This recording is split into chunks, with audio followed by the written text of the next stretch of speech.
folks? Welcome back to the Mind Your Miles podcast. I am here with my boys, Daniel Mercado and Willie Baldwin. Fellas, how are we doing tonight? Never been better. I'm doing great. That's right. We're coming back to you 1 week after our last podcast. We are on a roll. We can call this a streak. And tonight, it is the inaugural episode of the Mind Your Miles book club. Finally, we made it. We're going to do it. The boys did their homework. We are reviewing and talking about tonight Running with the Buffaloes, the classic running book by Chris Lear, which he follows the 1998 Colorado Buffaloes cross country team, the men's cross country team, for a full season through all the ups and downs. Lots of drama for this book. A very, like I said, a classic read, particularly for the high school and college set of athletes. That was the first time I read it, was when I was, I think, a junior, senior in high school, or maybe a freshman in college, somewhere in that zone. Very impactful on me. Excited to talk about this book tonight. So let's not waste any time with other bullcrap and let's get into it. Before we get into the official topics here, which we're going to talk about our big picture thoughts of the book, then we're going to get into a breakdown of a coaching breakdown. We're going to talk about how Wetmore coaches in the book and our thoughts about his philosophy and what the athletes go through. And then our final topic is we're going to go through some of our favorite tidbits, call outs, things that stuck out to us during our reread. But firstly, I want to just go around and ask, when was the first time you read this book, and what was the impact it had on you when you read it the first time? Will, go ahead. I had the copy here somewhere. I don't know where I put it, but I actually stole the copy that my college library had. So I read it sometime in college in the middle, so 2012, 2013. What was the impact it had on me? It was pretty cool. I mean, it's a lot like Once a Runner, that it is this very specific book that takes you through and really makes you feel seen if you're a male college distance runner. I don't know how other people enjoy it as much for both of those books. It is such a very niche thing. But even within that, it really captures the essence. Or there's just a lot of things that happen in the book. They're like, oh yeah, I kind of remember that, how that felt, or those times. But it was cool. I think for a lot of people didn't come from a running culture, and even my college's running culture wasn't like CU's. And so when you absorb somebody else's a little bit, which I did that a lot in college, of other people's stuff, it was cool and very inspiring to see people who just really cared and that was their thing. I read an interview from Chris Lear about someone asked him what he didn't include in the book, and he said one big thing was well, people always ask oh, they must have been partying all the time and you just didn't write about it. And he was like, actually no, they did really didn't party. And which I always kind of thought was cool too, because I always felt pressure of that, distance running in college and partying are very synonymous. You kind of feel like you have to. And I like to party a little bit, but during cross season, especially my upperclassmen years, I was really serious, and I felt a lot of guilt about being serious and not partying as much. And so it always made me feel better when I'd meet people or hear about people who were kind of that oh yeah, for 4 months I'm just really locked in. And so that really helped me. But yeah, so that was when I first read it. Much different experience reading it now in my 30s. Danny? Yeah, so I read this book, I think when I was in college. I'm pretty sure it was probably my freshman year. The book definitely resonates with me, especially at that time. I kind of read it with a little bit different eyes now, especially as a high school coach. But I think a lot of the central themes are the same. I feel like a lot of the stuff resonated with me in terms of my experience at Oregon. There was a point in time where I feel like this really captured this very, like Will said, it's a really specific moment in time where that cross country guys in college, or somebody a team that's like really chasing something specific, like it really speaks to those folks. It's pretty rare that, that you get put in that position where you can chase something like really special and you have 9 to 10 guys that are all in agreement, like, yes, this is what we want, this is collectively what we want, and we're going to do everything that we can to like either hold ourselves accountable or hold each other accountable. And what being a teammate looks like, it can be really ugly, it can be really tragic, it can be beautiful, kind of like all at once. And then just the elation after everybody finishes their race at the NCAA championships, and they're all just hugging each other and just saying like, we did it, like we did this thing that we prepared for, what was it, like 180 days, like we spent all these miles, like all these workouts and all these ups and downs, like for it to culminate in that moment and to have a good day. The elation that comes from that really resonated with me at Oregon. So yeah, I mean, it had a profound effect on me when I was a little younger. Now there is like a nostalgia portion of it, like there's a nostalgia piece to it for me, but yeah, overall I really enjoyed reading the book again. Yeah. And then for me, first time I read it was in high school. It was somewhere between my junior and my senior year. Similar to Will, it's like my team was not like a serious running team. We were like okay for our area, but Same. nobody was like taking it super seriously. And so it was just like this crazy breath of fresh air, like, oh crap, this is like what it's like at the next level, which was, at that point I'm starting to like get recruited a little bit. I'm starting to think about running in college and all that stuff. And then this just came and just like smacked right in my temple and input like what that experience could be like. After this, I did send a letter or an email to Colorado to just like, hey, like, my name's Nick, here are my times, I'm in Pennsylvania, I think it'd be cool. I did get a letter back signed by Wetmore, which is pretty much like, nah, bro, but then but thanks. Here are our walk-on standards. So I did. It's probably somewhere at my parents'. Can you retrieve that? It is in a box somewhere in Pennsylvania. I definitely kept it for a long time because it was cool, but I don't know if that is so cool. Can I tell you oh, go ahead. I'll tell you a story afterwards. I remember what the 1600 standard was for walk-ons. It was 4:10. And at that point I had run, this is before my senior year track, and I ran 4:13 as a senior, but at that point I only run like 4:22. And I was like, yeah, I don't think we're going to be walking on to Colorado Boulder here this spring, but huge impact on me. But go ahead with your story. Do you guys know Ryan Sterner? Name sounds incredibly familiar. He's a running photographer. He works with Kirsch.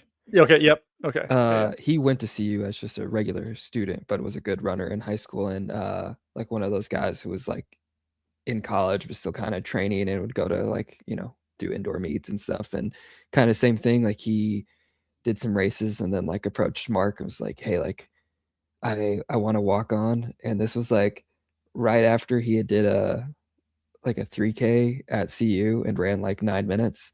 And Mark said something like, oh, I think we're all full on 9-minute 3Kers. It was just like the most Wetmore sounding thing to say. And he tells the story so well, and every time I've ever heard it, I just fall to the ground laughing. It's just like, if you've ever seen Mark in an interview or met him, it just sounds exactly like he would. Like, oh no, we're all good on guys who can run the 3K in 9 minutes.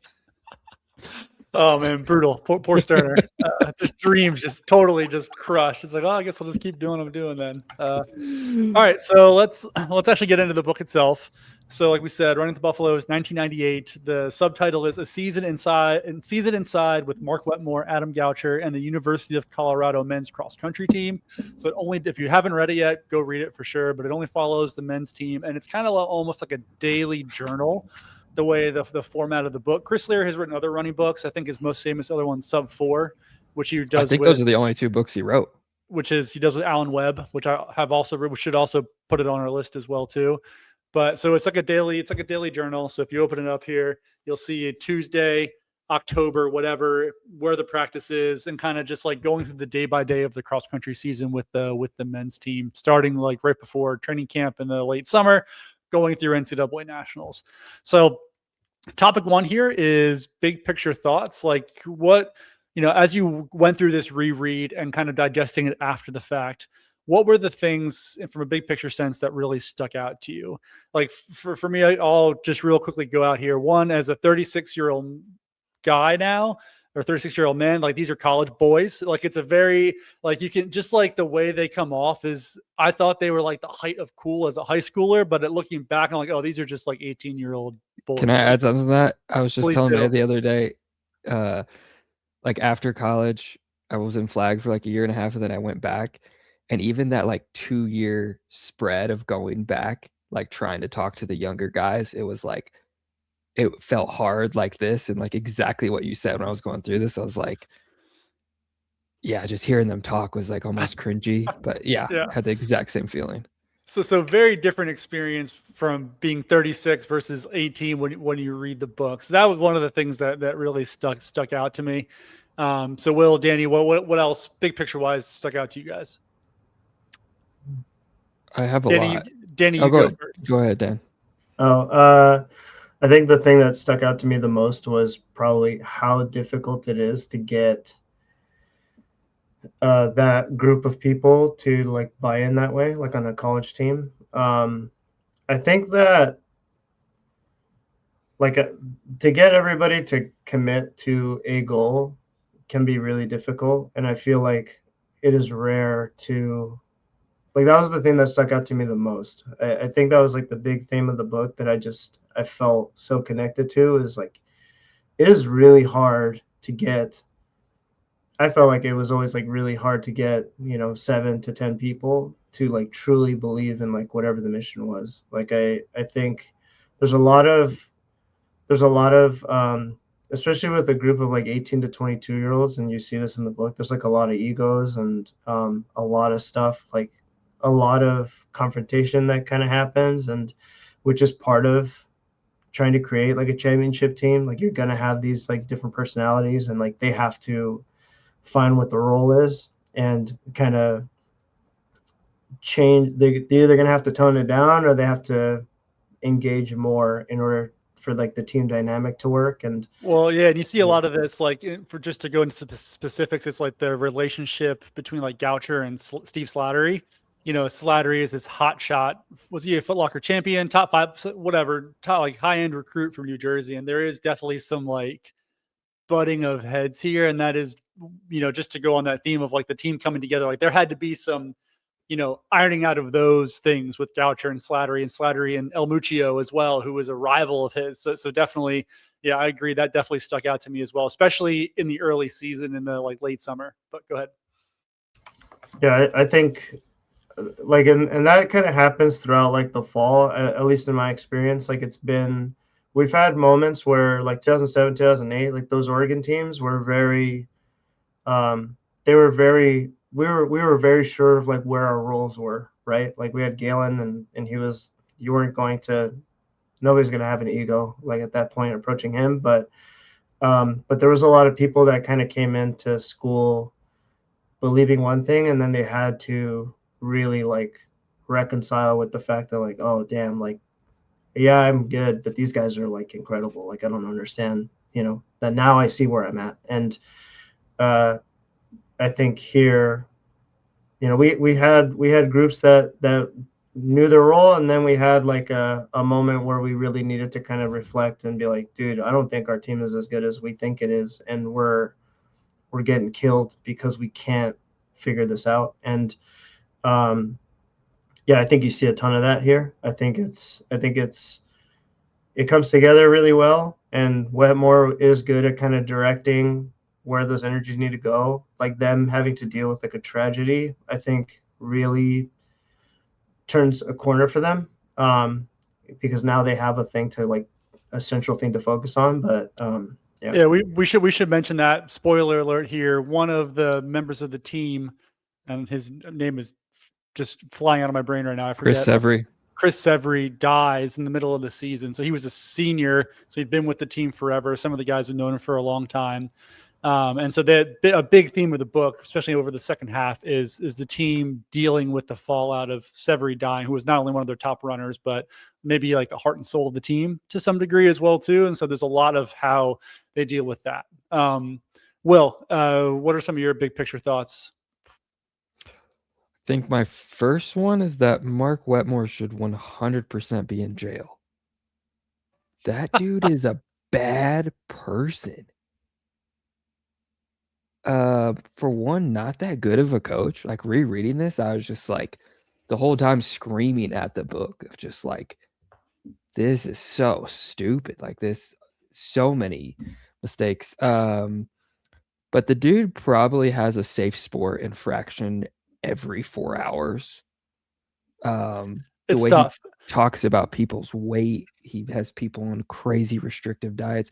I mean, he ended up getting, I don't know, not renewed at Colorado because there was a huge investigation into his practices with body weight percentage and DEXA scans and stuff. And all these people came out and gave these statements talking about him good or bad. But if you read this book, I mean, it's insane that he kept that going for 30 more years or whatever, 25 more years. But yeah, so it was pretty I mean, I don't know. It's kind of, I was telling May this too. Like, if you ever rewatch The Office, sometimes like that stuff from the early 2000s just hasn't aged super well. And just like so many things from this book were like that in that era. But yeah, and some of the training practices are just, to me, it just felt like that old school of like bring 20 guys in and throw spaghetti at the wall and just beat the absolute aerobic crap out of them and then hope 6 can go to nationals, which I mean works for a lot of people. Like you just get all these like Severy, like these kids who are like mountaineering, super robust, and somebody will not have but like even everybody in this book, and this used to be a thing in the 90s and early 2000s, but people just constantly say they have mono all the time. That really trained out. But they mentioned mono like 40 times in the book, and it's like, Yeah, there's like when's the last time you heard of somebody having mono? Granted, I mean, that's a very college, high school age thing. So, I mean, I haven't been around that crowd for a little bit, so I haven't heard about people having mono for quite a while. Even when I was a teacher, it's like, that's just something that like people would say every time you're, oh, I have mono. It's like, how do you know you have mono? I will say, to kind of piggyback on that, this book is definitely like a product of its time. Like it is like a time capsule of like what, and maybe Colorado was early to the way they handled training and athletes with the volume and the way that they were turning, they were just putting these kids in the meat grinder and seeing who survived it. But that's definitely like in mid 2000s. Like I remember talking to coaches when I was being recruited in 2006, 2007, was like, yeah, you got to be careful. Some schools, it's just like we bring in all the freshmen, we toss a bunch of volume at it, and we see who survives. And the kids who don't survive, you just get tossed out the back and they're forgot about. And that was a big thing for a long time in college. And this definitely has that vibe. And we'll talk about Mark and some of the coaching, like the actual like nuts and bolts and the X's and Y's, whatever you want to call it, in the second topic. But like Mark as a person, I'm like conflicted because I do also think marries the captain of the women's team. Very strange. Correct. Yeah, very strange. There are lots of safe sport violations, and you always have that in your brain, right? Knowing that like what happened with him at the end of his tenure. Reading this like gives it a very specific lens. I will say, like, to maybe not to give like one slight positive, I do feel like the way he handled the Severy thing, he did handle that not like a sociopath, and I feel like he handled that well. Yeah. He gave the kids room to grieve, and it felt like practice was a safe space for them, and being around the team was, in his office. And it's tough because one of my big complaints was the book. You don't really get a lot of moments like outside of practice, like moments with the guys hanging out in their apartment or moments with Mark in their meetings. Like, we all had these meetings with your coaches or your teammates that were more than just like, we're running 10 miles today, 6-minute pace. And this is how I feel. Like you kind of get into the soft, cushy interiors and things of that nature. I don't feel like you get a lot of that with this. And so I do think he handled this everything well overall, but yes, like outside of that, the weight stuff, the condom. You should look like a skeleton with a condom pulled over it. Like it's like the enduring quote from this. Like in, incredibly problematic to say the least. Um, yeah, and just how hurt everyone is, and like, I mean, it's just all very visible. I have two things to add. That point you said, like this stuff outside of practice. The almost best part of the book is I think it's at preseason camp. Chris Lear's talking about like, oh, every year Mark gives this really beautiful, impactful speech that he explains his whole process and how he sets up the season, and he like does paragraphs explaining the speech, and then he goes, "Yeah, but for some reason Mark just never gave it this year." And I was like, "Oh, like I wanted to hear that so bad. Like I would love to know, like, oh, explain all this to me, like because watching how the athletes respond and the training plan in general is just awful." I'm like, oh, but I'm sure there's logic behind it, but just like I really wanted to hear that. I was like, oh, that sucks. But yeah, Yeah, I think not they just kind of paraphrased it a little bit, and it yeah, just it doesn't have the same impact, really. yeah. But yeah, And just real quick, talking about like the stuff outside of practice, like if we're looking, you mentioned once a runner earlier, and this, like if we're really looking at like the differences between the two and why like once a runner to me is elevated above this, at least from like a book standpoint or enjoyability standpoint, is you get so much of the stuff like outside of just the running, like what it's like to be on a team outside of practice, which I think is, even looking back on that, yeah, there's cringy stuff in that too, but to me it's more rereadable and it holds up better than this does in a lot of ways, because you get some of that like camaraderie and the stupid shit they would do when they got drunk after practice with like the the high jumpers and the Olympic Games things that they would play. Like that yeah, stuff to me, like that's more of maybe like a story that like I feel like is trying to let people into this weird world that we kind of went through as a collegiate distance runner, where like I guess running with the Buffaloes does the same, but it feels like it's just for us. I don't. It seems like to me a, it a feels rando would like once a runner more than this. it feels surface level, and not that like the not having some of that silly stuff is like it's still really good, and it does hit a certain way, but like for instance, like I remember once with my cross country team, a bunch of us lived together, we found this enormous like 1994 big screen that was like, it was like 55 inches across, but it weighed like 500 pounds. And we spent like a whole afternoon transporting this gigantic TV from the sidewalk 2 blocks down, up the stairs into our apartment, only to plug it in and find out that it didn't work. Like just stupid stuff like that you do when you're 19 or 21 years old with Dude, your we were friends on a walking back. weekend when you're bored. Like We lived like 2 blocks off campus, and one day we were walking back from dinner, and they were doing construction, building a new building, and there's just this giant like 7-foot metal pole. And so we picked it up and carried it back, and we built like a stripper pole, like platform and pole. But which is like really silly, but like this project, like people just became carpenters, and dudes had like tools and were like building a box platform, and it never got used. It was just there as like a dumb college boy thing. But it's like the ingenuity for a bunch of young men to do something so stupid was really impressive. But that, yeah, like one of those things that kind of encapsulates that silly. I think this book tends to really focus on how fast someone ran like the Flagstaff run or like the tank or these And no one workouts. knows And any of it's those like things if too. you have no I feel like if you have no concept of like what the times mean, and then being at altitude and all that stuff, like when I first read it, the numbers didn't mean anything to me. And it definitely like just sort of glosses over some of that team stuff. It's like, well, the thing that was hosted at such and such as at Severy's cabin like went really well, and that's pretty much the only blurb you hear about it. And Yeah. it's like, okay, onward to the next day. And that stuff it's a lot of it is like the very beginning of like, okay, Wetmore's going to give a speech of like what's on the paper, and then some people are going to have a reaction to it, and then they're going to do it. And I feel like that's what most of the book was. And like I said, if you're not a numbers person and you're not interested in like how fast somebody did this thing, then yeah, you do want to hear the stories. So I would agree that once a runner is probably better in that sense. Like, And I have a couple. they're not one to ones, obviously, but like sometimes I'm like, do these guys even like each other? Like I don't even.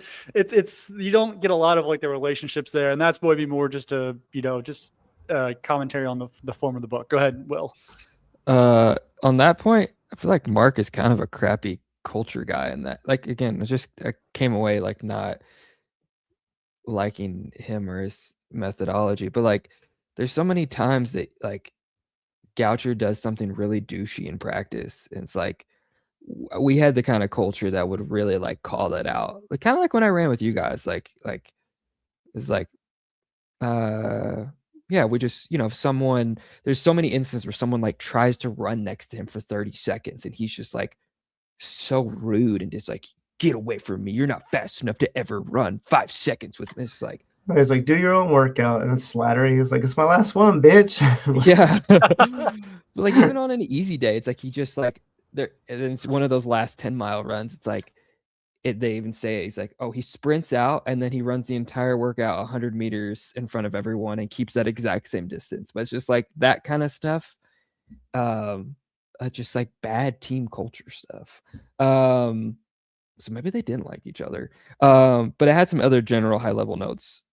My first one was about mono, which I think is weird, but also just like a sign of overtraining of how often everyone's just sick all the time. The other thing that I thought was really cool was how local everybody was, which was kind of always a Mark thing, was one of the things I respected about him the most, but also living in Denver and Boulder, like I know all those schools, and that is a very rare and special and cool thing. And they don't do that anymore at all. But that, like even when I went to college, like we got to have a lot of guys from pretty close by, and that's like just a throwback kind of cool It's thing. cool. It's like guys you race against. Like I went to college with a bunch of guys I raced against in high school, not in high school.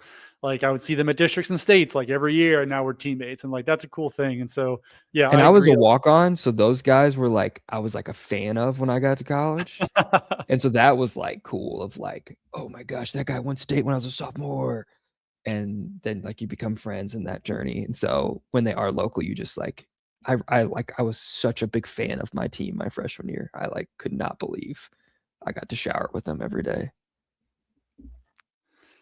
We can just keep going. So what's going with your next big picture thoughts here, Will? You've got a I also thought it was really cool throwback how much everybody worked. Everybody had jobs. You would never hear of like the Adam Goucher of today having a job or working. And now, bro, they got NIL deals now, man. They're making cash, yeah. Or just even like their scholar, like we weren't on like even good scholarships. We didn't have that much budget. And so I worked many jobs throughout my entirety of college and in the summer. And so that was like a cool remnant. That's just like I don't know, old man cool feeling of like, yeah, you grind all summer and you getting the miles in and just made you feel cool and old school. So that was another cool part.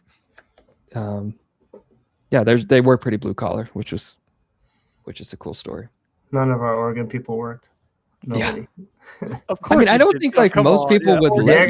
Diego got a job as a baker. It lasted a week, and he was showing up at 3 a.m. to like bake bread and all that stuff. And then Andy Powell put a stop to that. I would say most programs wouldn't let you. Their scheduling is more like we didn't have enough money to tell people that. It's like so.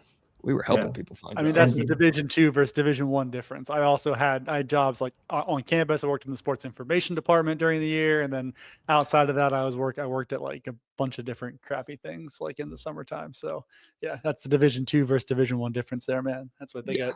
They get all their fancy gear and their scholarships and all that fun stuff. All right, I'm in debt, like $60,000. Okay, so I don't know what the fuck you're talking about. I wish I had NIL deals. That would have been nice. Should have gone to Oklahoma State. Oh, yeah, maybe. Any other big picture thoughts you have? I really liked Oscar Ponce's story. I think that there's a lot of people that have that. Do you know about Oscar Ponce though? Yeah, I think he's got it. it didn't quite pan out for him. But Okay. but I still like the story. I still like that. Yeah.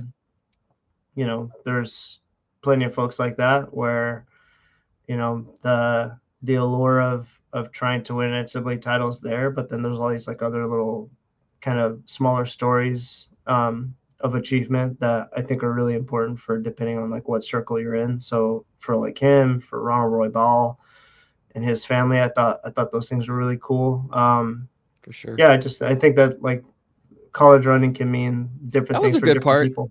though, like where His like whole family came out from New yeah, Mexico where to they watch came him up race. and they were telling them how much they meant, and like Yeah.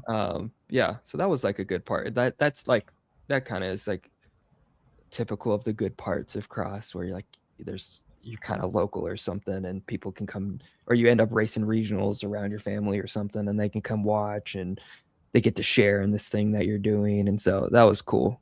I liked Roy Ball a lot, Ronald Roy Ball a lot. Just the chapter with him handing people like a melon, like a piece of melon, and just Yeah, like that was funny. melon. Yeah, that was Like, a this good part person right here, too. they need the melon. They need the melon. I was like, Yeah. dude, that sounds like exactly what would happen at a Colorado Boulder campus. Like just some Yeah. rando giving you fruit. And you always have those like kind of weird characters on your team, like the locker room guys, and yeah, even if they're not great runners, they're like they're the keeping the glue. vibes. Yeah. Yeah, they're the glue. And I think you have if you don't have Ronald to like kind of balance out that group, like especially with how intense Goucher is, like I feel like you lose sight of like what the team is supposed to be. And I feel like a lot of those guys are blue collar guys. I know Goucher is for the most part, but it's just he's so detached from like everybody else that you need that group. Yeah. You know, you need that He's all those almost like not personalities even like fully offset. on the team, like he doesn't Yeah. do the workouts. Like you need the people who, especially for cross scoring and like being on the podium and stuff, like that's great to have a low stick, but and that leads right into my last big picture thought before we go into the coaching breakdown is Adam Goucher in this book is just a dick. Like there's like no way to like sugarcoat it. He kind of sucks throughout the whole book. Like Will said, like he's out there pushing runs, running from everybody, gets pissed when someone runs with them. Like I just like the first time I read it, I was like, oh, Adam Goucher is such a badass with his stupid skull necklace and all that stuff. And like going back now, it's like, God, what like a bad teammate. His whole vibe, like, Royball's a great vibe, Jay Johnson, Oscar Ponce, like even like Batliner, all the other like secondary athletes on the team, like just like way, way better vibes than Goucher. And the whole time he's just like kind of whiny. And I just man, like what a downer to have as your lead dude on the team. I was glad I read that though, because when I did become like the 1 or 2 on my team, like reading that really stayed with me of like, oh, you can still be fast and like be a connective tissue and like bring along the young guys. I think guys like that always focus on that they're faster and all the things that you like, all the workouts you can't do with people, but there are a million things you can do with the slowest guy, like, certain easy runs, or there's certain workouts where everybody's going to run the same pace. It doesn't matter. Or, I don't know. There's certain workouts like, yeah, that's just, he found every instance to be different and separate himself. And it's like, yeah, that was very annoying. Can I tell one story about the melon? I had a similar instance. My first year running, I didn't make the travel squad, but like as you guys know, you often the people who don't make the final roster, they'll all like bus up and drive to regionals together and cheer and paint up, and that's like a very D2 thing for sure. And so I did it my first year, and so we drove down to Texas to see the guys at regionals, and they were about to do their like that team meeting you do in the hotel the night before and pass the bibs out. And we came in, and I brought this giant tray of cookies for all of them. And I walk in, I'm just handing, like, hey guys, good luck. And I'm handing out all these cookies, and everybody's just chomping down, eating these cookies. And then this guy and girl that I came with, they walk in, they're like, Will, there's no way you just pulled that tray of cookies out of the dumpster out there. I really did. There's no way you're handing these out. As I walked in the Oh hotel, I my saw God. this like Walmart tray of assorted cookies, like half eaten in the dumpster, and I just pulled it out and walked in and was giving it to him. And everybody This was complaining about bad teammates, dude. Everybody This is was complaining so about bad mad. teammates. This is like a weird low child between Roybal and Goucher. You get the guy who Yeah. brings cookies, but they're poisoned because they've been in Yeah. the dumpster being chewed on by raccoons for the last 3 days. Just here to sabotage. All right, let's get into the coaching stuff because I think we probably have a fair amount to say on that. So, My God. I guess to kind of give like a top line description of how Wetmore coaches this team is it's really just like it's putting kids in the meat grinder. It's volume, it's big workouts. A lot of the volume is fast. Like there's not really any easy days built in for the most part. Monday, maybe. Yeah, maybe one easy day, but so much of it is like, okay, we're doing 12 miles in the between like 5:40 and 6:10 pace. And the next day we're gonna do 6 by mile on our shitty cross country course with the rocks and the hills. Hard course. Hard course, yeah. At 5,000 feet of altitude. And then on Sunday they go to Mags and put themselves in the meat grinder for anywhere from 15 to 18 miles or whatever. So really, really aerobic focused. Lots of like higher intensity work, not a lot of recovery work. Really no top end stuff until the end of the year. So very much like an aerobic heavy, Very workload. periodized, very periodized. Yeah. So that's kind of the top line of it. And then let's kind of break down, like, what were your thoughts? Like reading this again, like now as a coach, having trained at high levels, having worked with good coaches, having run in college and all that stuff. Like, what were your thoughts going through this? I mean, it's just littered with classic signs of overtraining. Like the stress fractures, the sicknesses, the like how many guys just disliking, but at the end of the season, they have like 6 guys that can run. Like everybody's got a stress reaction or a stress fracture of some kind. And the thing that got me about that, which would make me laugh because it happened maybe 3 or 4 times in the book. Like they'd be in Wetmore's office or something, and Chris Lear is there, and then Wetmore and his assistant, and I forget his name, is also Jason Drake. Jason Drake is also there, and Wetmore's like they're trying to puzzle out, like, man, I got to figure out like why these guys are. Why is everybody getting hurt? And it's like, dude, because they're 19. And then he's like, I know we did 4 hard days in the last 6, but I don't know. Yeah, it's like, Goucher. Or they'll do that and they'll be like, well, then they'll name like one guy. Well, he didn't get hurt. And it's like, yeah, 6 out of 7 guys got hurt, and you think the one guy who didn't is like somehow the answer. And it's like, and the funny thing to me is like looking at like who ends up on like the travel team at the end of the year. It's like the guys who were maybe hurt at the very beginning and were coming along slowly and didn't have to do all the meat. Jay Johnson didn't start running until like it wasn't even running at the beginning of the book. I think Roybal as well was Batliner as well. Yes. Roybal was running like low volume at the beginning of it. Yeah, everybody was. I mean, he keeps saying like, how is this guy going to survive? How is Batliner going to survive running 70 miles a week and be expected to like score for us at nationals? I was like, he could if he's he's talented and he was already an All-American, then he probably can do that. Like the biggest takeaway is, was it Batliner who spent 5 weeks in the pool or whatever? It was Reese. Well, Batliner and Reese was coming back from a stress fracture and he got hurt again towards the end, but just ran through it. And it was Batliner. Then he got fat. There was a whole thing about that in there. You put him on the 2,000 calorie diet too. I think Aaron Blondeau, they were talking about his weight as well. I was like, but like, so Batliner doesn't run for the probably most crucial 5 weeks of the season, and then comes out and he's still like their 4th or 5th man or something. It's like, then what's the point of your program? Like, if people can do that and they, it's like, if everybody doesn't take off from you, and I get that he's a very talented runner, but like, if you're not making the people who show up to practice for 5 weeks that much better, like what's the point of your program? It seems like it's just breaking people down. It missed times, like, because you're talking about this like periodization piece too, and it's like, well, if he's spending a little over a month hurt, then where do you start the periodization piece? Like, what periodization part are you in? And for him, it was like it just looked like a big blend of stuff. And really, like, you were just trying to get him to the line healthy, so you weren't going to do that much speed. Like you did, I think maybe 2 workouts of like 300s, and a lot of it was just running around Kit Field and then doing strides, and that was enough. And for him, I mean, like we just talked about, it's like you're taking 20 guys and you're throwing them. You're taking, you're just trying to throw it at the wall and see what sticks. And it's like if they survive, then they'll be great. And the problem is that you have clear evidence that Batliner may be talented, but you have clear evidence that like that doesn't have to be the case. Like you can back off and actually, some of these guys are running 19-mile runs on Sundays, and I was like, dude, I don't know. I feel like I was fine, and I didn't run 19 like when I was in college. I was like, you're running a 10K. Like I have a couple points to add on to that. For one, this is 1998.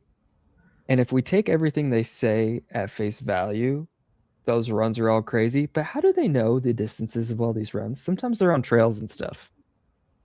And I think I told you guys before, but I came to college in that period where this is 15 years later, where GPS watches are starting to get popular. And like a lot of those old routes, we were like, yo, that 7-mile route, 6.6. Like, so yeah, a lot of, I don't know. They matter of factly say what everything is, and I'm like, I don't know. Yeah, Okay, maybe something they do in a car, like with mags. They probably just drove it in a car and measured it that way. I'm Oh, for sure. guessing, Yeah. or use like mile markers. But yeah, the trail stuff, like I'm curious how accurate, and like the paces. I mean, because if they're short, then how we know what the paces are? It's I don't know. They're always so matter of factly of how many miles they're at. I'm like, you guys don't freaking know. Forgot what I was gonna say next.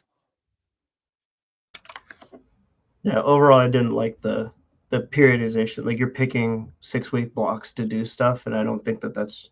I think we all are kind of like, no, you should do speed like pretty much all the time, and you should always be engaging those things like all the time. And then you're trying to peak, like you're trying to pick a specific moment to peak, and I don't like. And it should be mentioned that this is like kind of a weird time in U.S. distance running and coaching circles, because prior to this, like mileage was not as big of a thing. Like a lot of guys were running way lower volume. They weren't running 120-mile weeks. Like I think this was right around 2000, where it was when the guy who won the U.S. marathon trials ran like 2:15 or something like that. It was the one in Pittsburgh. It was very slow. So kind of on a pretty big downswing, and just about to start the upswing of U.S. distance running. And so Wetmore is like on the very leading edge of.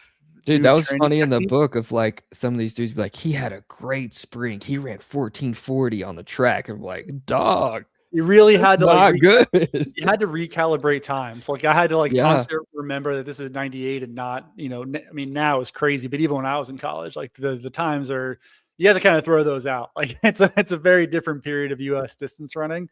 And so Wetmore's on the leading edge, which is probably why, well, at least one reason why, like we look at it now, like, man, what was he doing? But at that time, it's somewhat, I guess, revolutionary for where training was for a lot of folks. Yeah. And maybe that's why he had such a hard time figuring out what people were getting hurt, because they just didn't have the experience with having had a ton of people go through mileage. And maybe with some of Mark's other programs, like you have enough like 10 flat 2-mile type kids who are robust and can handle 120 miles a week, and they're from Colorado. Like they're going to handle that differently than like your Slattery's, your El Muchos, when you're pulling from kids now outside of Colorado who are maybe different makeup. Like, so maybe there's a little bit of that mixing in there too. Just like he's used to working with a certain type of kid, and all of a sudden he's getting these higher octane kids who maybe aren't able to handle the kind of stuff that he would normally program. It's crazy that impact that his style really had, because when I first started running in college, our program was pretty similar. Like we went hard Tuesday, Thursday, Saturday, and then Sunday we went to our version of mags, like a rolling. Also, let me add something here. Magnolia Road sucks. It is absolute garbage. It's a lot like Mountain Air or kind of like Hart Prairie. Like it's just like a hard kind of up and down the whole time, but like there's no shoulders, there's no good views. I mean, it's very much like Mountain Air now that I'm thinking about it, but just hillier. And there's a lot of car traffic, a ton. It's hard to park. It's hard to get to. It's one of those things I like thought was super cool reading the book, and then you get out there and you're like, Do we think it's worse now because of the book that came out? Like, do you feel like, because it's kind of, to me, this reminds me of like A1 Mountain Road, where when I was going there with Macmillan, it didn't always feel like there was like a million people there. And then when I think probably like 2013, 14, 15, it felt like everybody was going there. And now, especially after COVID, it definitely felt, I think I had heard like that place, you can't even find a place to park anymore. And well, I don't know. Like I with just feel like A1, I mean, you Max can, became very popular. you can, theoretically, you can park for 10 miles in every direction. I mean, there's like so many spots to pull off on the forest, but like Magnolia is like, I mean, it's more like Mountain Air. It's like the road, everything off of it. There's no shoulder, and then it just kind of like drops into like rock or woods and stuff. And there's way more houses on it, and like people who live there who are mad. And then it sits in between two highways, and so like, or a lot like Woody Mountain, you have all these like hillbillies cutting through to like and just driving, and they're just pissed that they got to scoot over. It's just like not a good time. Where A1, it's like there's there's no housing. You rarely see cars out there. It's kind of rare if you if you do, it's just more peaceful and serene and wooded, and it's not as harsh, like Magnolia's just, like that's cool if you're trying to get beat up all the time. That's another thing. I heard Mark didn't do this till the end, but they will constantly do a crazy workout or go race in like, they'll race in Kansas, and then they'll fly back that night, get in at 2, and then be at Mags at 8 and go kill themselves. And it's like, we did the same exact crap. And you're just like, I just raced an 8K. Like, why am I fighting everyone on the team and doing this like long run race, 24 hours later? But yeah, it's just all that junk. I was just like, but yeah, we did the same stuff my first like 2 years, and we eventually got out of it and started sparsing out. And then we kind of went into like a Wednesday quality day, Saturday faster long run or workout, and took off with how fast we ran. It just kind of, instead of having 4 hard days a week, kind of going to 2 or 3. But so many people did that back then. It was just junk all the time, almost like swimming. And yes, reading that book just reminded me of that. And just like, yeah, you get dead and you get aerobically fit, but you're just like, you're dead the rest of the year, and you never really are. You're never in any specific zone. You just survive and work out to work out.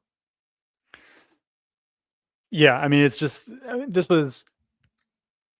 just was just the whole time I'm like, man, why? I just don't understand. Like, just have everyone back off for like 2 weeks and get healthy. Like everyone's getting hurt, and then they're trying to rush back as fast as possible, and then they're trying to get through these hard workouts as fast as possible. It's like for guys, especially like the top end guys, I was frustrated with like Batliner and Reese, like probably the 2 most important guys on the team after Goucher, and just like in my head, like Wetmore should have been, hey, we got to keep holding back, keep holding back, keep holding back, be in the pool, cross train, run 50, 60 miles a week. Like your whole thing with them who have like a crazy history of injuries is like, you need them to just be like 85% fit and 100% healthy at nationals, and they're going to all be all American. That's the kind of talents they are. And there was no holding them back. It was just constantly pushing them into these workouts too soon, to the point where they're both having stress fractures at the end of the season. It's like, well, that was completely avoidable. But knowing, especially with guys who are seniors, and you should know who they are at this point. Like you should know like what butters their bread and what keeps them healthy and how to handle them. And just to me, that just seemed like he was treating them, he was letting them essentially dictate like how they should run their seasons, and they're feeling pressure and stress because it's their senior year and they want to win nationals. And he's just kind of indulging that rather than just like, hey, we got to be uber patient here. Like we have to be super careful. And that was really frustrating. Just like, that was just an own goal the whole time. Like, especially when you have, go ahead. Well, guys like that who have incredible engines and very weak chassis. It's like, I've seen that so often in the pro world of like a dude will come out after an injury and their first workout back, or a girl, we'll see this a lot in females too, especially on the pro side. Their first workout back is incredible. And I'm like, wow, off nothing. You are so fit. And then they'll just start hammering, like sessions every other day. And I'm like, you only need a tiny bit more fitness to like race what you're trying to race. And your injury risk is so high. Why are you going this hard? Like, do one session a week. If those guys just did their Tuesday workout, Wednesday medium long run, and then beat each other up on mags, they'd be fit as heck. But it's like they're just every single day just going at it.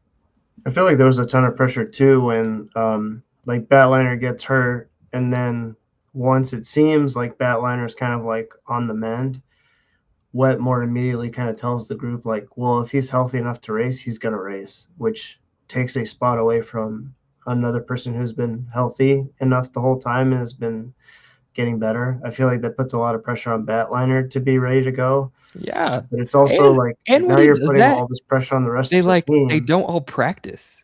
It's like just the 7 he thinks they're gonna run. Because there's a one point it's like, oh, El Muccio had to come to practice now because we thought we might run him. It's like, why wouldn't he just practice the whole year until it's over?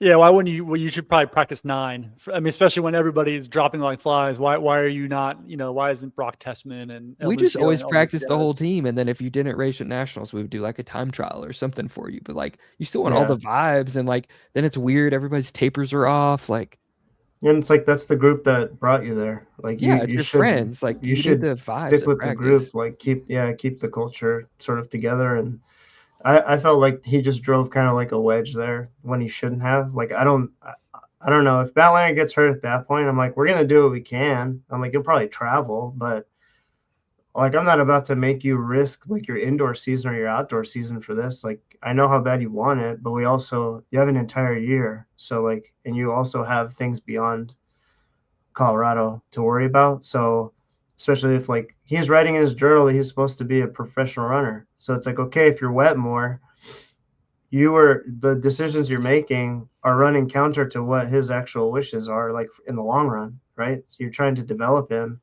and all that's happening is like, hey, we need you to get real tough for these next like 2 months because you only got 2 months and this is your last one. So blah blah blah. And I'm like, dude, like I feel like Brock Tessman did like a really good job of like becoming part of the team and becoming accepted by all the guys, and all of a sudden he's just sort of standing off to the side because they're telling him he's not going to run, or that he got to the point where he couldn't even warm up. So he was doing all this stuff to make the team because it was like his last year as a transfer.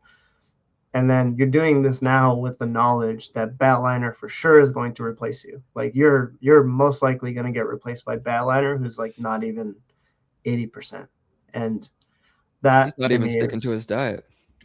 I just don't understand the logic of like the coaching decision of I'm gonna tell the guys that this dude that's hurt right now in 2 months, he's gonna make the varsity squad. Like I just don't understand that. That didn't make any sense to me. Just what does that do to your 5, 6, 7, 8, 9 guys? Like that just like automatically I feel like puts them in a bad spot. Like you said, puts Batliner in a bad spot. Just say, hey, we're gonna take our best 7 and we're gonna make that call when we get there. And it's just like boom, that's clean. It gives everybody some hope that they're gonna make the team. And you've had like test. I felt bad for that guy. I feel like Wetmore never believed in that. And there's just like dudes that Wetmore doesn't like. You can kind of sense the way he talks about them. There was Jay Johnson. Chris Schaefer, I think, was one of them too. Just like Chris Schaefer's like weak mentally in races, and he makes digs at him several times in the book. He's just not very good at racing. It's like, well, the dude's working out well. Like, give him a shot for crying out loud. But Also, do you guys remember the part where Wetmore is giving a speech in front of the girls, and he's like, "Did you know that only 10% of mammals are monogamous, and only 2% of those are faithful or something?" And then he makes a joke about Bill Clinton because this was right at the Monica Lewinsky thing. It's like, you say that in front of a bunch of 18-year-old girls and one that you're gonna hook up with? weird vibes. Yeah, weird vibes from that Yeah, more that was on bad. that front. We don't need to. Always unspoken in the running world. It's just like, really? Especially with the book coming out. I'm like, oh. I didn't know that when I was like 18, but now I'm just kind of like, Jesus Christ, dude. Like, Yeah. Feels way different, yeah, when you're 36. If you ever hung around an 18-year-old, you're like, really? Like, like why? Like, I don't get that. It's just totally different people, but and creepy when you're a coach. It's just bad. It's really bad. Anyways, you want to talk about some of the weight stuff? Just like his, I mean, we touched on it earlier. It's just like his, I don't want to say it's an obsession, but It's an obsession. He's literally probably brought up 50, 60 times in the book. He makes a comment on, oh, he's looking thin, or oh, he's fat, that's why he's not good, or something like that a million times. Which to Roy Ball, he's like, oh, I could finally see your ribs, like during some 800 and at meter one workout. point he like pinches somebody's belly fat and like, oh yeah, you're finally. I'll say this as someone who, and me and Nick have talked about this a lot, and Danny will also feel the same, as someone who always felt like an outsider on the weight side. Like I had classic teammates like Kenyans and people who were like single digit body fat, and I always felt larger. The only race I ever won in college, on the starting line, I was looking down and like felt big and my thighs felt big, and then I ran really great. And I just say that the people forget that, for one, there's a lot of harmful things that happen when we hyper focus on our weight and try to unhealthily lose weight.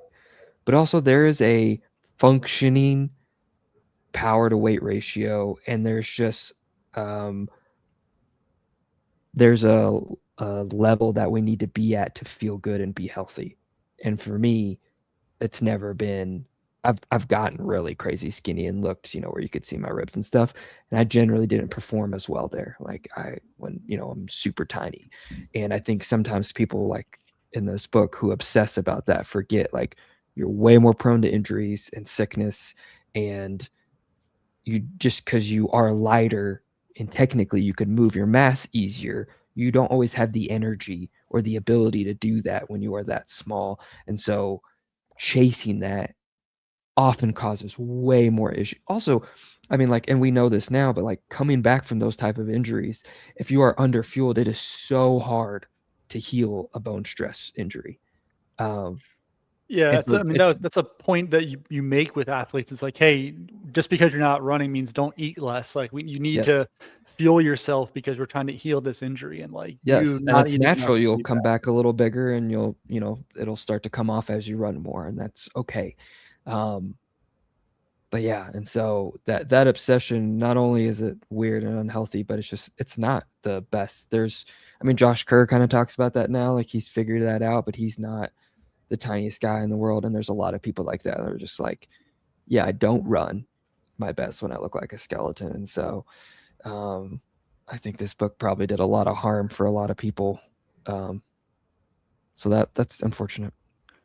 And there's never pushback. Like it's from any of the athletes, never pushback from the assistant coach. Like it's just like, that's just the culture, which is unfortunate. And it's probably, again, with the overtraining plays into the amount that people get hurt and get sick. And I mean, we only hear about the men's team. Who knows what's going on with the women's team at this time too? Like, I'm sure, that's a whole other ball of wax, probably some horror stories there as well too. I feel like with the way that he was training, like with the Lydiard stuff, I feel like the byproduct of like his results from that training with his athletes, the ones that like kind of survived it, they probably ended up looking a little more gaunt. They probably looked a lot leaner. So that probably informs like how he handles the rest of the stuff. So I feel like for him, and like Will said, it's like there are a lot of ramifications when you just sort of make an offhand comment about someone's weight. Like it carries with it. Like it can be a very simple comment to some people, but I feel like depending on who you are, Abby Candidate told me in 6th grade I looked better with my shirt on than with it off, and I think about that every day. Well, not just like an offhand comment, but an offhand comment from like the person just decides your scholarship value and whether you travel, and you're supposed to trust your them. role model. Yeah, it's just like a person who has influence over you. Like that's the ball game. It's not just like, yeah, sometimes your teammate may call you a fat ass, and it's totally different from when like your coach is like, man, you're looking a little chunky right now. And then it's like that just sits in the back of your head, just And then not that just great. informs every other decision that that person's going to make, right? So not only are they like starting to eat less because somebody told them, like a coach told them they were fat, all of a sudden, like now they're injured and now they're trying to get back into shape and they're trying to do all this stuff, but they're not feeling the way that they should be. And so you're just prolonging that injury further and further and further. And then you're probably just going to hear another offhand comment about your weight. And it's just going to keep snowballing in that way. And yeah, I mean, to me,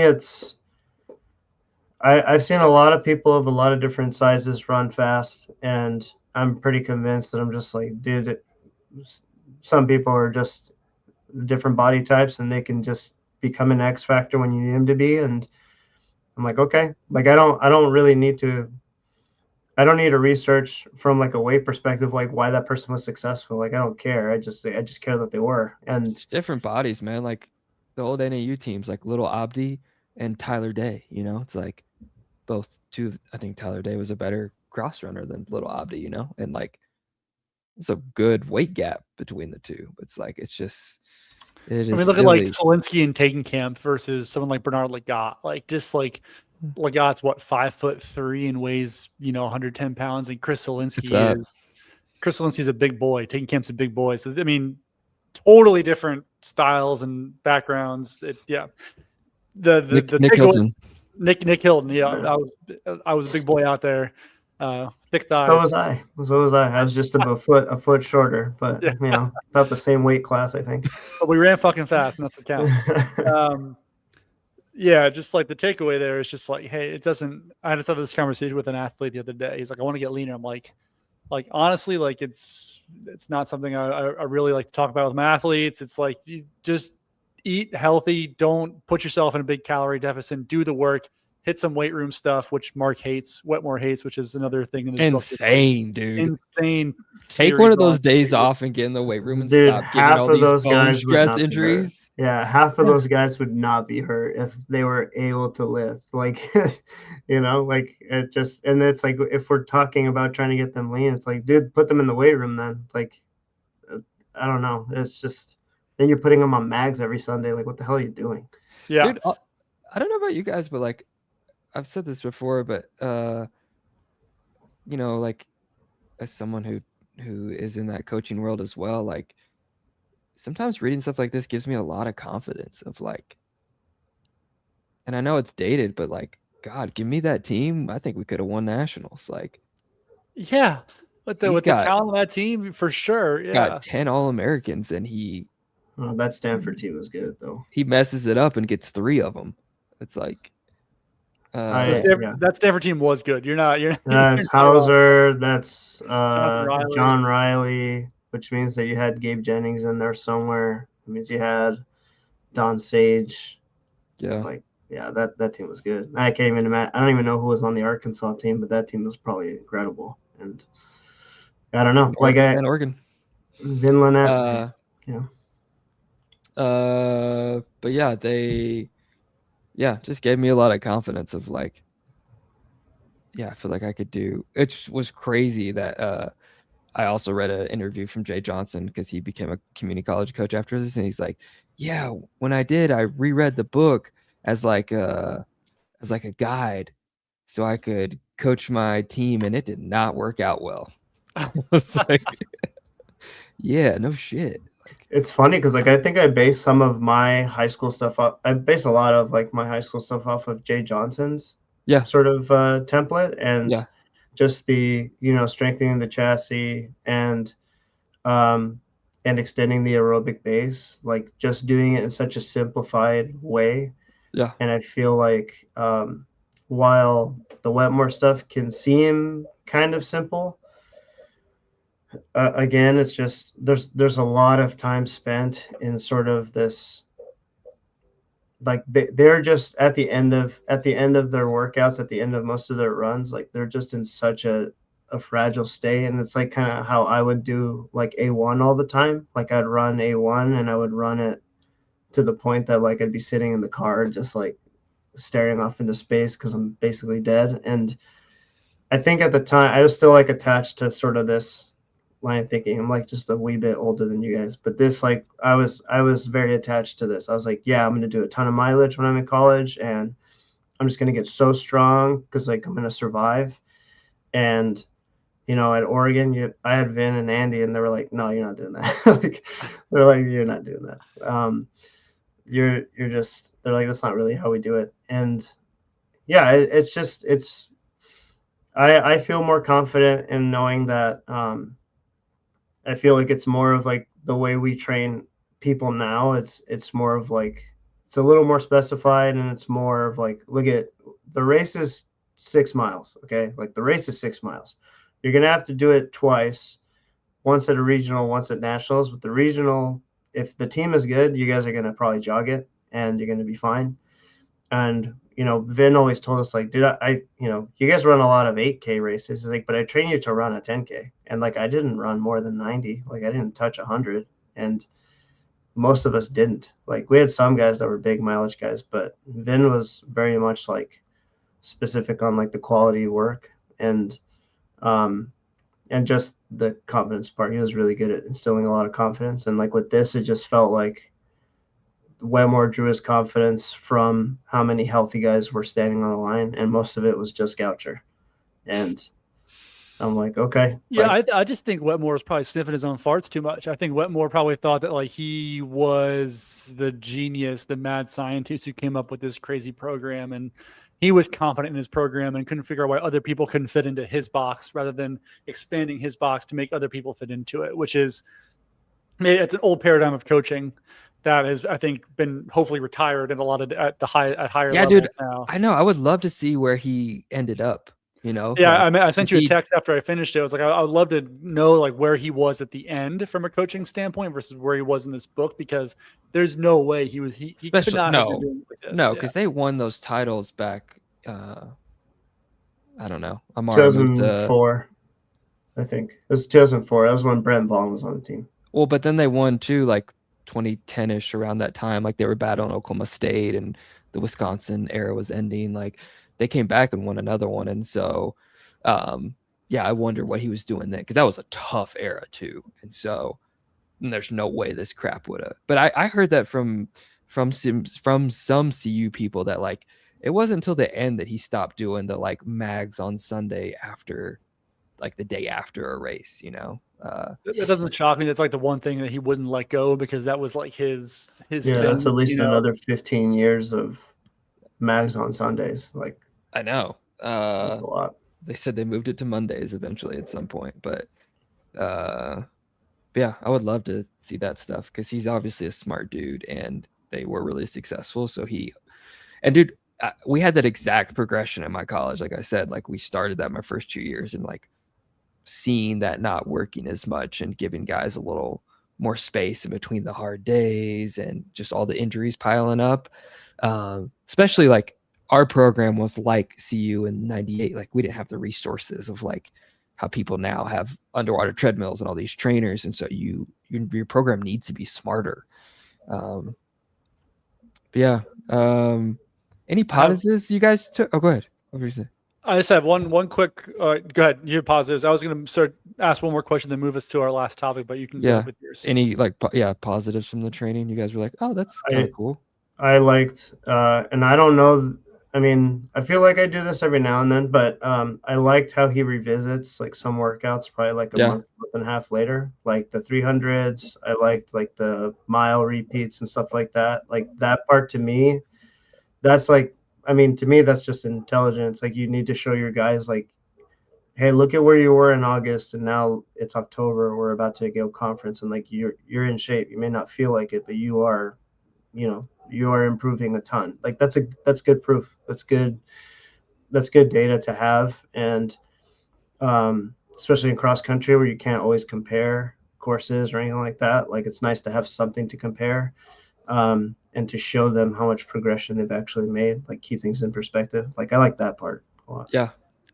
I liked the I liked the relay workouts. I think that stuff is fun. I think it's like, oh, hey, let's do this fun thing. I hated how Goucher. like Adam Goucher, made it some was girl cry He last was year. making so Yeah. the girls cry, was mean. such a dick, yeah.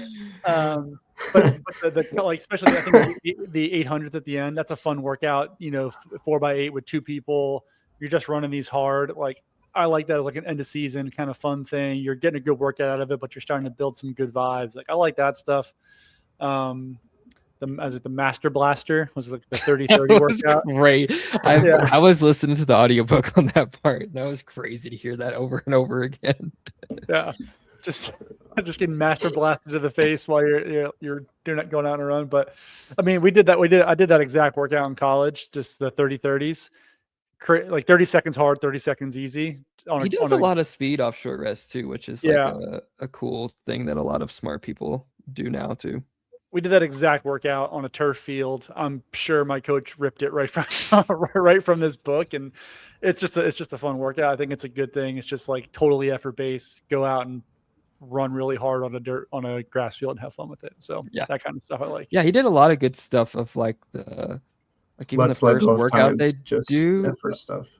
Yeah, like the first workout they do is like on that big field, and then 200 is a pickup, but there's no real times. It's like kind of effort, and you have to have a lot of confidence to do that. Of like let your guys kind of, and they go a lot of cool places, like going up to Mags or different trails they get on. Like Up and over Flagstaff Mountain. It's kind of people are super uptight now about like about getting on different surfaces and traveling and stuff. People get, I don't know, which not as adventurous. Like you would never in a million years, an Adam Goucher would never run up and over Flagstaff or pretty techie trails. So it's I cool just that like the people, simplicity of stuff. I yeah, like my training simplistic. I like it where we don't have to over explain, over correct. Like I feel like if you add too many variables and one of them fails, then like you're potentially ruining the whole thing. So the 30-30 thing I think works a lot. I like just those types of workouts where it's like, hey, don't pay attention to time, just feel. Like his emphasis on sensory data in a race like that, I feel like is really strong. I feel like, especially if you're like a guy like Friedberg or Roy Ball or Ponce, like you're not hearing splits, and especially in cross country, like you're not going to hear those splits. You're not going to know what the 2K was or any of those things. Like I didn't. I just paid attention to who was in front of me, and like I was just looking for a green O on a yellow jersey. and they Like don't that's what I was matter. looking If someone for. told you a split and you were like in last place, it's like, who cares? Yeah, like they just know where they're supposed to be in terms of their effort, and like Yeah. a focus on their breathing, a focus on their sensory data. And I want to incorporate that kind of thing more, because I think we've talked about this before, but sometimes we're a slave to our splits or a slave to the watch. And if you can let go of that stuff and just maybe focus on the more, I wouldn't call it like primal, but like just you're racing, so just race. Like just it doesn't matter that you go through 1200 at a certain thing. Like you're supposed to just race the person, so just race, and the times will come to you, sort of thing. Well, I think that's also an advantage of training and living at altitude too, because when you go down to race at sea level, you only have sensory data. Like the paces you've been training at altitude and what you're racing at sea level are totally different. So, like I do feel like you have a better sense of what your sensory data is versus someone who's been at sea level and they've been doing the workouts at the same elevation. So they're maybe a little more reliant on like, okay, this has to be a 5-minute mile, and maybe they freak out more when it's 450 or when it's 510. Yeah. And I like how he wants the guys to be like in last place, almost, at the start of this race. Because if you've never been to the start line of an NCAA or really any big cross country race, like it's pretty insane how fast guys go out. And so like, hey, I don't care if you're in 100 or 200th place, like you're gonna make it up over the last Was that 5K. in the book? I swear the first time I read it, I thought I remember a part where they talked about how he would force Goucher to go out in last place. No, he didn't do that with Goucher. He was talking about how some people like it's gonna feel, when he was talking about NCAA's, like it's gonna feel faster than you think it is. And the people in the race like start to realize like, dude, these guys are freaking going insane, and they are like near the back, or like they're like saying that their sensory data is telling them that they're probably at best in like the 60s or in like the 110s or whatever. And they're like, okay, like they're trying not to panic. But I don't know that Goucher was ever like purposely going. Huh. I Mountain wonder last. what I'm confusing that with. Anyways, Nick, So yeah, let's close move this out. on. Let's move on to our last. We'll go quick here because we're already running pretty long tonight. Just fun tidbits, things that stood out to you from the book that made you laugh, or maybe like a specific time capsule. The first one I'll go with is Steve Slattery wearing long shorts and boxers to practice. Like, especially for a certain generation of runners, like I had these guys on my team who never wore running shorts a day in their life, and they ran every day in boxers, and it just like seeing that, at Colorado just cracked me up. That was like a very classic. The freshmen come in and like trying to get used to split shorts because you feel like you're wearing a bikini or something. Yeah. That's like, coach gets onto them, and that's like a funny thing that would happen every year. Everybody always eventually gives in. Like even in this book, Slatter is eventually wearing running shorts by the end of it. It just it takes like half a season, but that one until one day you can't wear them anymore. Until one day you can't wear them anymore. Yep. I like the chapter of like, I think somebody telling Slatter is like, I think you're full of shit when he's like talking about benching. Oh yeah, like creatine and whatnot. Creatine, yeah. He's like, well, how does that help you running? He's like, trust me, it does. He's like, I think you're full of shit. I just think it's funny how, especially for such a historic program like CU, just how not put together they are. They're like wrecking motorcycles and like just a little, like even the hotel they'd stay at Nationals is crappy, and like just not as fancy as it is today. It is a lot more blue collar. So yeah, I think were sparse. Yeah, I've heard them joke about it because now they have like the nicest indoor in the country too. And I've heard a lot of the older guys talk about that. It's like the Colorado now is just incredibly different than what they were at, I thought it was funny. There was a guy on the team who had kids who was married. Blondo, I think. No, it wasn't Blondo. Napier. Oh, Napier, yeah. Napier, yeah. So you just had this picture of this guy who's like our age with a mustache with 2 kids running with these 18, 19-year-olds. That always cracked me up when they brought that one up. So. Nick, you're not going to believe this, but there's an entire college team that's doing that. I know. But yeah, BYU, I just forget about them and put them off to the side. They're pretty good. They're very good. Well, you're more serious when you've got a family. Like you're not dicking around anymore once you've got kids. It changes things. But that's right. I just there were so many guys that are redshirted. They didn't want to bring any of them back to run NCAAs this year with like all these seniors. I thought that was weird too. Like, why didn't you just bring Napier in, break his red shirt? Everybody's hurt. Anyways, that's a whole other conversation, especially because they weren't good the year after this either. So what was the point? Yeah, they did really bad the next year. I think they do a good job of describing Chris Severy like once, like at the funeral and stuff. Like they're just a couple things like just talking about his teacher or one of the professors, just said to synthesize DNA molecule, she calls Severy a talented experimentalist, disciplined yet free. And she says his loss is like a loss for humanity. I feel like that chapter to me always kind of brought like a sense of, man, there's like a ton of like really good talent out there, probably in the cross country world and the distance running world, but then there's just like this other side to them that just makes them so much more whole. And this to me was like, oh, you are like the complete opposite of Goucher. Like you're like, and I know that we've been like kind of talking shit about him a little bit, but like I do respect Adam for being like as dedicated to running as he was. Like it's just kind of what he had. But Chris Severy, like being as intelligent as he is and being as like good, like of a kind-hearted human being, it seemed that he was. I feel like it just bounced. Like it's another thing about college running that I feel like creates like championship teams. Like you have these people that are not only runners, like they're just so much more than that. And I feel like that enhances a team so much. And that chapter always just got me. Like the funeral always just got me. It's like, I think you're bang on about like Sev being the balance to that team. Like you could see him being the guy, like when Goucher was a dickhead to some freshman, pulling that kid aside, like, oh, don't worry about it, kid. It's just Goucher. Like that's just him, and just helping them get through that. And I'm be curious what the locker room vibes were like without that balance there, because Severy could probably give it to Goucher a little bit in workouts and just like not take his shit. So there definitely was something to that balance for sure. And I think a lot of good teams had that as well. Yeah. I like that the team wasn't very much like they weren't so outward facing, like in terms of like their grief. Like